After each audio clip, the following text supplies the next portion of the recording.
નમસ્કાર ખેડૂત મિત્રો, ખેડૂત પ્રિયા ચેનલમાં આપનું સ્વાગત છે। આજે તારીખ 19 ડિસેમ્બર 2025 સવારના મહત્વના હવામાન સમાચાર ચેનલમાં નવા આવો તો સબસ્ક્રાઇબ કરી લેજો। ગુજરાતમાં ઠંડી વધી રહી છે। ડિસેમ્બર મહિનો અડધો પૂરો થઈ ગયો છે। ઉત્તર ભારતમાં ઘણી જગ્યાએ ધુમ્મસ જોવા મળી રહ્યું છે।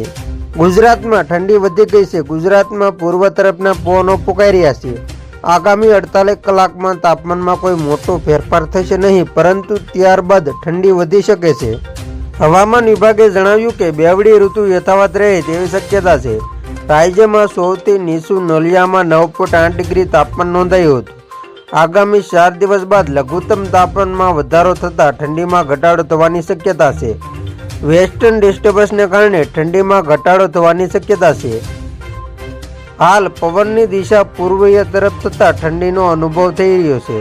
અંબાલાલ પટેલે ડિસેમ્બરમાં વાતાવરણ ડામડોળ થવાની આગાહી કરી છે। તેમણે કહ્યું કે 19 થી 21 ડિસેમ્બર દરમિયાન વાદળો ઘેરાશે। 19 ડિસેમ્બરથી 20 ડિસેમ્બર પશ્ચિમી વિક્ષેપો આવવાની શક્યતા રહેશે। દેશના ઉત્તર પર્વતીય પ્રદેશથી લઈને રાજસ્થાન સુધી હવામાન પલટો આવવાની શક્યતા છે।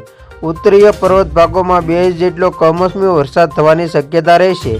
લઘુત્તમ તાપમાન કેટલાક ભાગોમાં 17 થી 20 જેવું રહેશે। આ દિવસોમાં સમુદ્ર કાંઠાના ભાગોમાં પણ ઠંડી રહેશે। હવામાન નિષ્ણાતે કહ્યું કે મહેસાણા, સાબરકાંઠા, પાટણ, અરવલ્લી, મહીસાગર, પંચમહાલ, કચ્છ, રાજકોટ, જૂનાગઢ અને ગાંધીનગરના ભાગોમાં સવારે ઠંડી રહેવાની શક્યતા છે।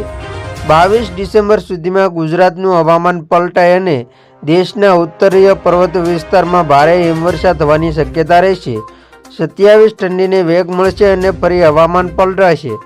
જાન્યુઆરી માસમાં મજબૂત પશ્ચિમી વિક્ષેપો આવવાની શક્યતા રહેશે, પરંતુ 11 જાન્યુઆરી આસપાસ હાડ ધ્રુજાવતી ઠંડીને વેગ મળશે। જાન્યુઆરીમાં પશ્ચિમી વિક્ષેપને કારણે વાદળછાયું વાતાવરણ અને માવઠું પડવાની શક્યતા રહેશે।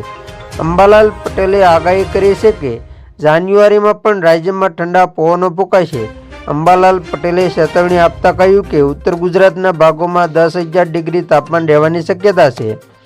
અંબાલાલ પટેલે કાતિલ ઠંડી વચ્ચે વાવાઝોડાની આગાહી પણ કરી છે। અંબાલાલ પટેલે ફેબ્રુઆરી માટે આગાહી કરી છે, જેમાં તેમણે જણાવ્યું છે કે ઉત્તર ગુજરાતના બનાસકાંઠા, સાબરકાંઠા, મહેસાણા, પંચમહાલ તથા સૌરાષ્ટ્રમાં ઠંડીનો વેગ મળશે। એક પછી એક વેસ્ટર્ન ડિસ્ટર્બન્સ આવતા રહેશે।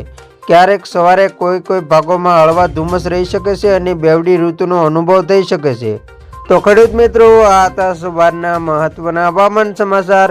ફરી વખત મળશું નવી અપડેટ સાથે। ત્યાં સુધી જોતા રહેજો ખેડૂત પ્રિયા યુટ્યુબ ચેનલ।